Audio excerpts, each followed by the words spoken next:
स्वागत है आप सभी का हिंदी के चैप्टर 3 जो कि है भारत से हम क्या सीखे। इसके लेखक है मैक्समुलर जी। आज की क्लास में हम देखेंगे पाठ का संपूर्ण सारांश देखेंगे, ठीक है। इससे पहले अगर आप पाठ परिचय वाली क्लास नहीं देखे तो उसको जरूर से देख लीजिएगा, तभी आपको समझ में आएगा, ठीक है। तो चलिए देखते हैं इसका लेखक कौन है। मैक्समुलर जी है। कौन है? मैक्समुलर जी, ठीक है। यहाँ पे लिखते हैं, ठीक है। मैक्समुलर जी कौन कौन है? मैक्समुलर जी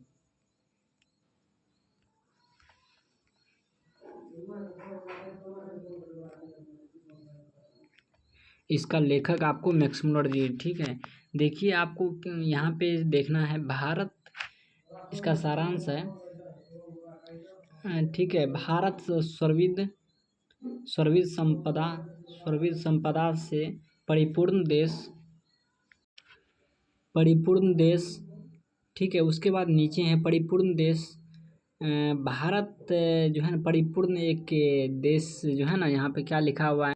भारत सर्विद संपदा से परिपूर्ण देश, ठीक है। उसके बाद नीचे है मैक्समुलर कहते हैं, मैक्समुलर क्या कहते हैं?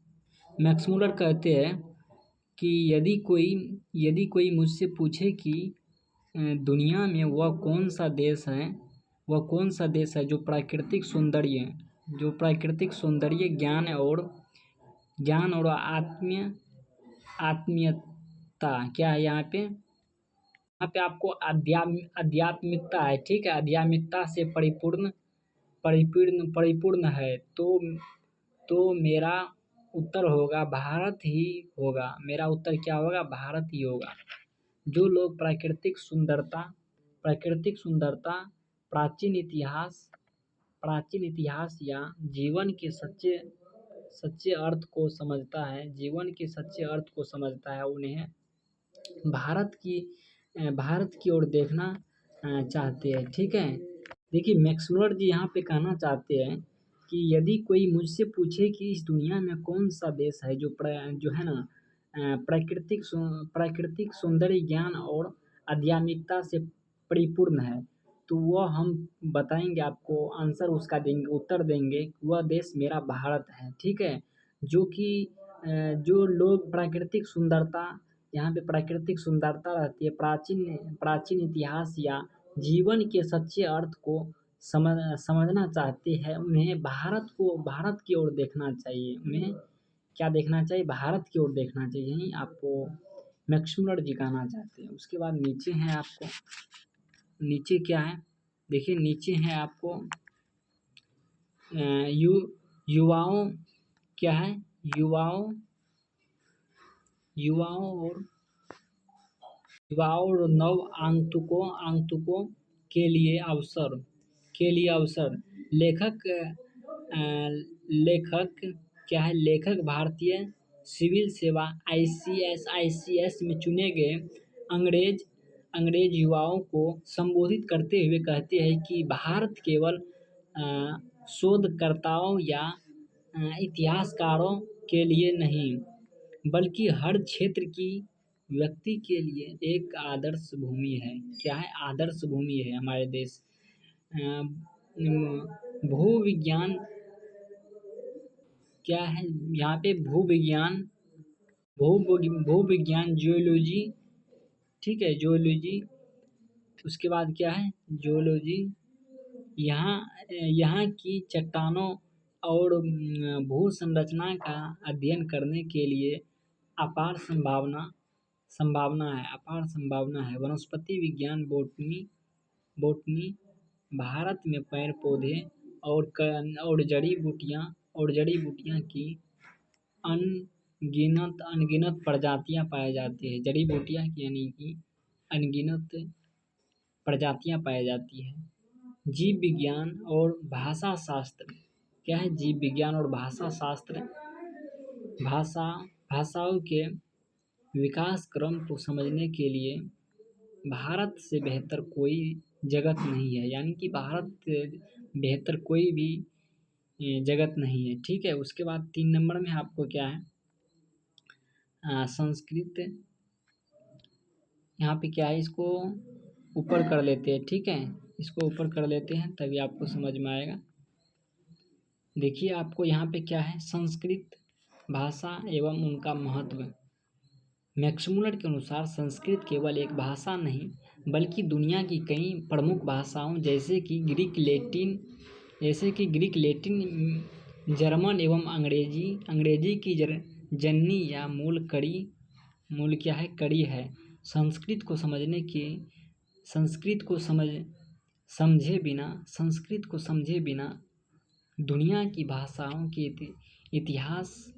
इतिहास और क्या है, इसको थोड़ा सा छोटा कर लेते हैं, ठीक है। इतिहास और उनके क्या है, इतिहास एवं उनके क्या है, इतिहास एवं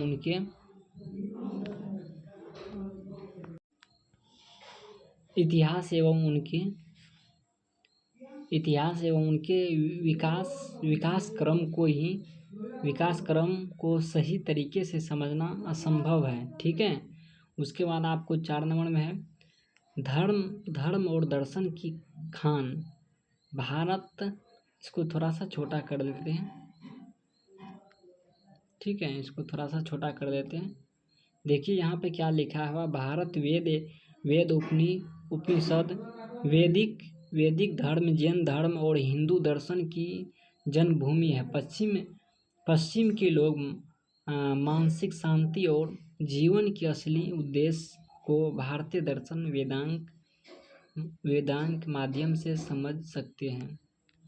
उसके बाद नीचे आपको इम्पोर्टेंट पॉइंट है, नीचे आपके इम्पोर्टेंट पॉइंट क्या है, देखिए ये आपको वेरी पॉइंट है, क्योंकि यहाँ पे देखिए आपको क्या पूछा गया है, वेरेंड हेस्टिल, ये एग्जाम में कई बार पूछा जाता है। वेरेंड हेस्टिल और दारिस नामक सोने के सिक्के। पाठ में लेखक एक प्रसिद्ध घटना का जिक्र करते हैं जब वेरेंड हेस्टिल भारत का प्रथम गवर्नर जनरल था, तब उसे वाराणसी के पास 172 दारिस नामक सोने के प्राचीन सिक्के मिले थे। कितने सिक्के मिले थे, आपको एग्जाम में पूछेगा। 172 दारिस नामक सोने के सिक्के मिले थे। कितने मिले थे, 172 दारिस नामक सोने के सिक्के मिले थे, ठीक है। उसके बाद आपको क्या है, हेस्टिंग्स ने अपनी अज्ञानता और ईस्ट इंडिया कंपनी के निर्देशों को खुश करने के लिए उन सिक्कों को लंदन भेज दिया, जहां कंपनी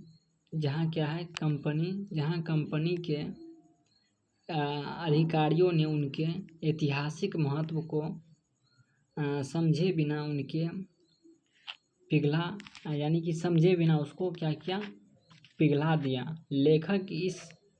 लेखक इस घटना के माध्यम से चेतावनी देते हैं कि नए अधिकारियों को ऐसी भूल नहीं करना चाहिए और भारत की ऐतिहासिक धरोहरों का सम्मान करना चाहिए, ठीक है। उसके बाद नेक्स्ट पॉइंट है आपको मुख्य निष्कर्ष। निष्कर्ष, भारत से हम क्या सीखे। यहाँ पे पाठ का मूल संदेश यह है कि भारत केवल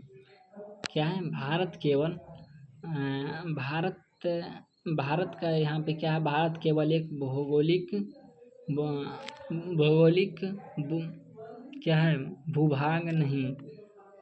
भूभाग नहीं बल्कि ज्ञान, धर्म, कला और संस्कृति का महासागर है। क्या है, महासागर है। पश्चिमी देश को अपनी सभ्यता और उनकी सोच को समृद्धि बनाने के लिए भारत की प्राचीन साहित्य और ज्ञान की परंपरा बहुत कुछ सिखाती है, ठीक है, बहुत कुछ आपको यहाँ पे सिखाती है।